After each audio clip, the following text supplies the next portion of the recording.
DC versus LSG के बीच आज महामुकाबला खेला जाएगा। लखनऊ में ये महामुकाबला होगा और 5वां मैच है आईपीएल का। आपको बता दें आज का गेम क्यों इंपॉर्टेंट है, क्योंकि आज आपको अर्जुन तेंदुलकर खेलेंगे या नहीं खेलेंगे इसका सवाल का जवाब मिल जाएगा।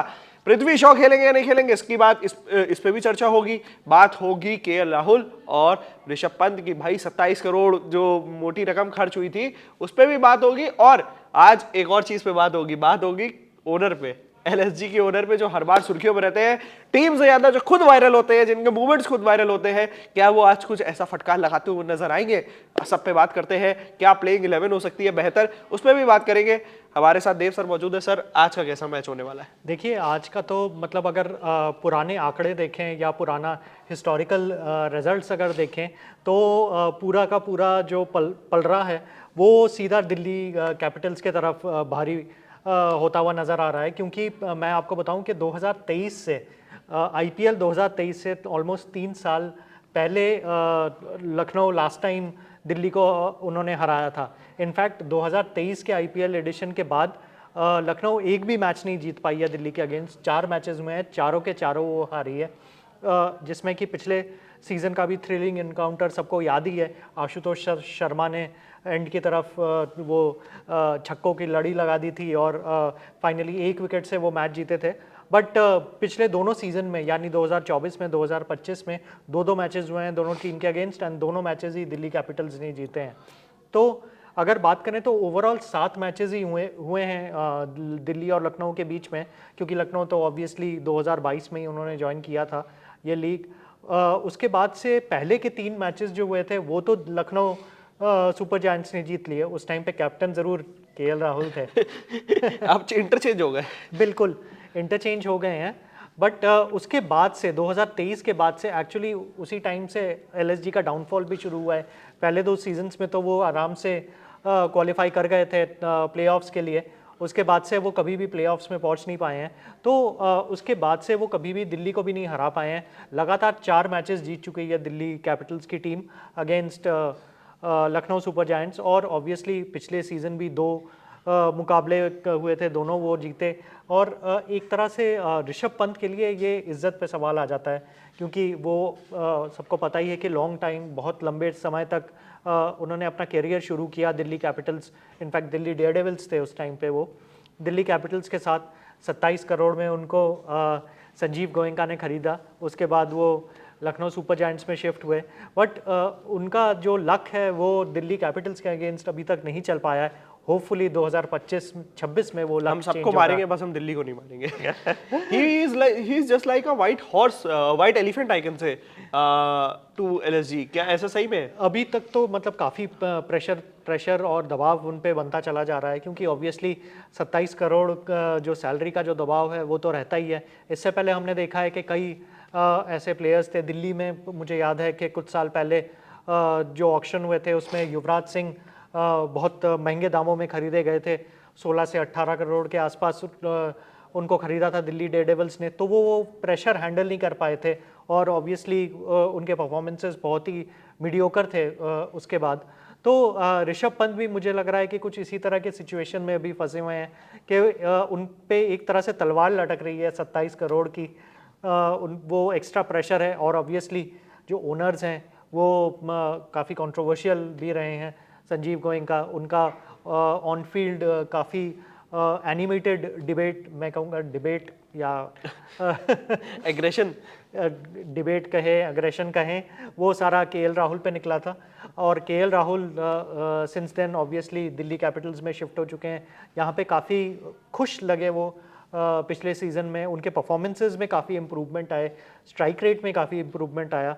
अब सुनने में यह आ रहा है कि शायद केएल राहुल को परमानेंट ओपनर बना दिया जाए, क्योंकि ऑब्वियसली इंग्लैंड के जो बेन डकेट थे उन्होंने पुल आउट कर लिया सीज़न से जस्ट पहले। तो केएल राहुल आई थिंक एक परमानेंट फिक्सचर लगने वाले हैं। विकेट कीपर भी रहेंगे, ओपनिंग भी करेंगे बैटिंग के लिए।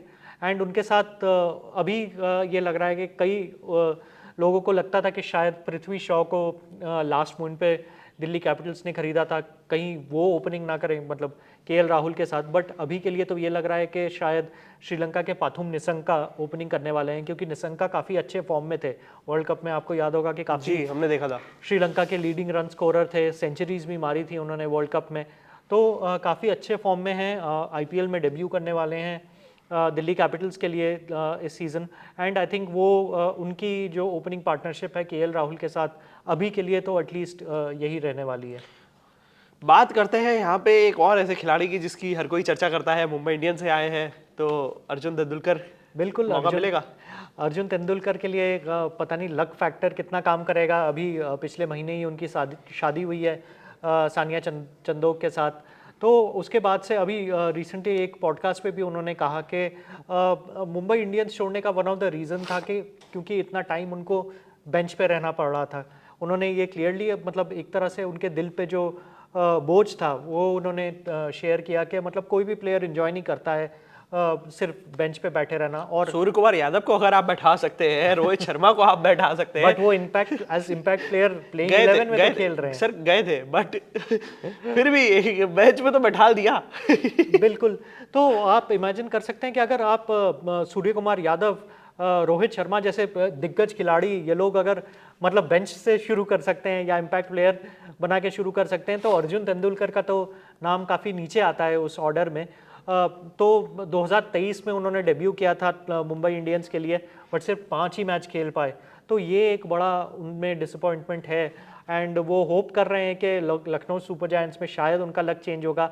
बट अभी मतलब सीज़न के शुरुआत में उनका लक तो मुझे नहीं लगता कि इतनी जल्दी उनका चेंज होने वाला है, क्योंकि अगर लखनऊ के पेस बॉलिंग लाइनअप देखें तो ऑब्वियसली मोहम्मद शामी को उन्होंने ऐड किया है इस सीज़न में। Mohammed Shami I think lead करेंगे। उनका न्यू बॉल अटैक 10 करोड़ में खरीदा था उनको। और उनके साथ मयंक यादव पूरा सीज़न ऑलमोस्ट वो बैठ गए थे बिकॉज ऑफ उनका रेकरिंग जो बैक इंजरी है आईपीएल 2025 में।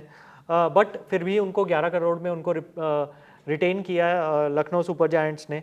और इसीलिए रिटेन किया है कि क्योंकि ही इज़ नोन के 150 के ऊपर 156 के ऊपर गेंद वो डाल सकते हैं। तो इस तरह का एक्सट्रीम पेस बहुत ही यूज़फुल है किसी भी आईपीएल टीम के लिए।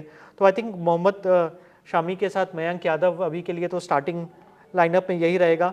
और अगर इम्पैक्ट प्लेयर की बात करें तो साउथ अफ्रीका के एक और तेज़ गेंदबाज हैं एंड्रिक नॉकी, आई थिंक वो शुरू करने वाले हैं। तो अनलेस के ये 3 पेसमैन में से कोई इंजर्ड हो जाता है तब तक मुझे नहीं लगता कि अर्जुन तेंदुलकर को इतनी जल्दी कोई मौका मिलेगा।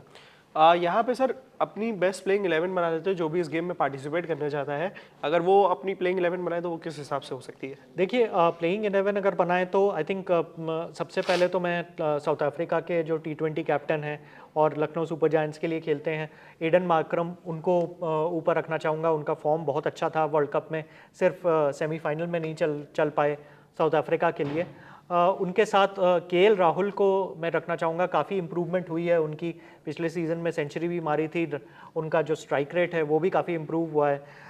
नंबर 3 पे अगर बात करें तो आई थिंक निकोलस पूरन को रखना चाहूँगा, क्योंकि निकोलस पूरन अपन जिस दिन वो चलते हैं उस दिन उनसे ज़्यादा डेंजरस कोई प्लेयर नहीं है। 21 करोड़ में उनको संजीव गोयनका ने रिटेन किया है, तो कोई तो बात है उनमें।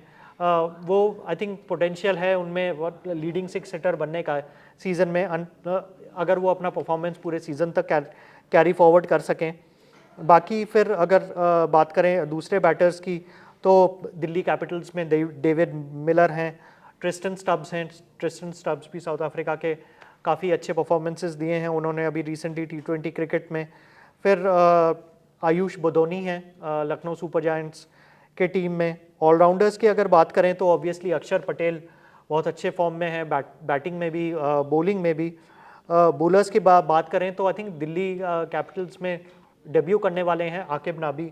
उन्होंने बहुत अच्छा परफॉर्मेंसेस दिए हैं डोमेस्टिक क्रिकेट में, लीडिंग विकेट टेकर भी रहे हैं जम्मू एंड कश्मीर के लिए। 8.5 करोड़ स्पेंड करके दिल्ली कैपिटल्स ने उनको खरीदा है और वो काफ़ी कुछ एक्सपेक्ट कर रहे हैं नबी से। तो आई थिंक आकिब नबी को तो डेफिनेटली होना चाहिए इस ड्रीम 11 लाइनअप में। उसके अलावा साउथ अफ्रीका के लुंगी एनगिडी, वो भी काफ़ी इम्प्रेसिव, उनका स्लोअर बॉल बहुत इम्प्रेसिव है। T20 क्रिकेट में उनके परफॉर्मेंसेस बहुत अच्छे हैं, अभी हमने रहे देखा था हैं। वर्ल्ड कप में भी अच्छा था। बिल्कुल। और of course Mohammed Shami. Spinners की अगर बात करें तो कुलदीप यादव को मैं रखना चाहूँगा, और अगर जगह हो तो obviously controversial mister sign Digvesh Rathi. Digvesh Rathi. जली। तो कहीं ना कहीं देखिए ये जो है प्लेइंग 11 आप चूज कर सकते हैं अगर आप भी इस गेम में पार्टिसिपेट कर रहे हैं, और जो भी इस मैच में अपडेट होगा देते रहेंगे आपको। बने रहे हमारे साथ, देखते रहिए cricket country. Thank you for watching. Thank you.